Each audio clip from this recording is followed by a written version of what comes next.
If a digital simulation perfectly mimicked human biology, if every neuron fired exactly as it does right now, how could you prove this room is real? Right now, we rely on outside-in hardware to trick our brains. Devices like the Apple Vision Pro pump high-resolution pixels into our retinas and pipe spatial audio into our ears. But the hardware itself remains a physical barrier strapped over your eyes. Even behind those screens, the illusion frequently breaks. Rendering a lifelike environment requires a computer to calculate the path of millions of individual light rays. This process, known as optical ray tracing, is a massive computational bottleneck. It produces the split-second lag and subtle blurriness that instantly remind your brain you are looking at a digital display. We process the physical world without frame drops. As long as visual rendering is limited by the processing speeds of classical computers, the human visual cortex will reject the simulation. That specific processing ceiling is currently being dismantled by a technology called quantum radiance fields, or QRF. This diagram outlines how QRF uses quantum computing to bypass traditional optical ray tracing entirely. The encoding circuit converts spatial coordinates into quantum states. By routing data through nonlinear quantum algorithms, the system captures high-frequency details, outputting hyper-realistic avatars with zero lag. But achieving perfect visual fidelity is only half the equation. A convincing simulation demands that we cross the barrier from simply observing a digital object to physically feeling its weight. To trick the body's physical feedback loops, developers have to hack our nervous system, starting with the hands. Devices like these haptic gloves use microfluidics, compressed air, and a concept called tendon biomimicry. By creating a restricting physical force against your joints, the hardware simulates the exact resistance, texture, and weight of digital objects. Tactile feedback alone cannot solve the problem of spatial movement. Your brain recognizes an environment is fake if your ability to walk is constrained by the walls of a small physical room. This sequence shows how omnidirectional treadmills like the HexCore M1 address this issue. The platform uses mirror-symmetrical spiral rollers to generate an omnidirectional velocity field. The floor actively compensates for every step, keeping the user perfectly centered while they walk infinitely inside the simulation.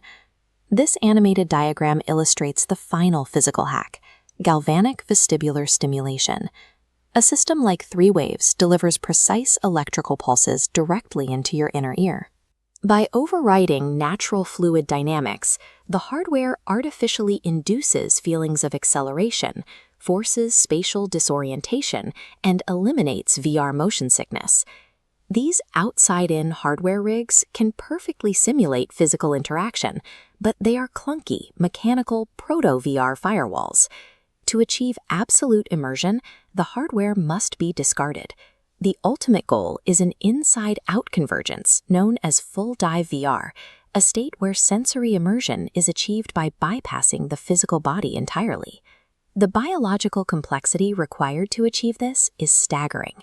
A brain-computer interface, or BCI, would have to seamlessly read and write data directly into the brain's 86 billion neurons.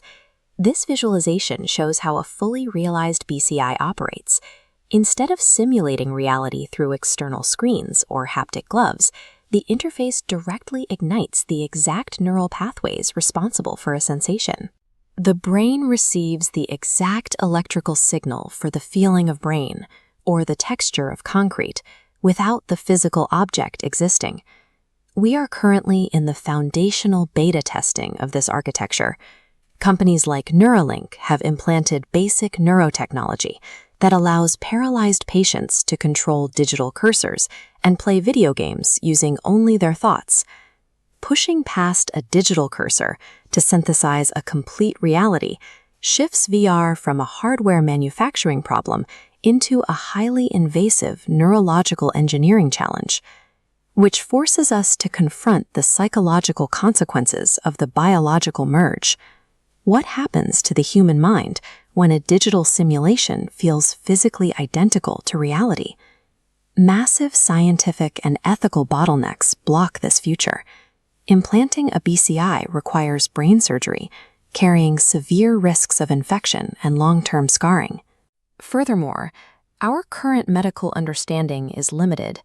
We do not possess a complete map of human sensory pathways to stimulate. If we do map those pathways, we face the threat of severe psychological addiction.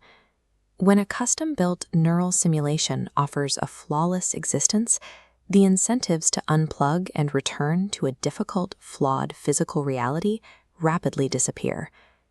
While the foundational components for this technology exist today in medical trials and quantum rendering labs, the total integration required for true full dive is realistically several decades away.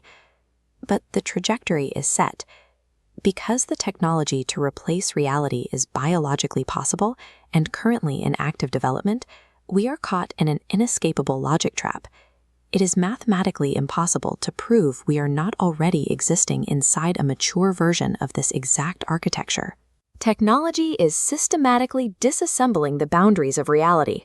To keep tracking how these innovations are built, subscribe to The Explainer, and we'll see you in the next video.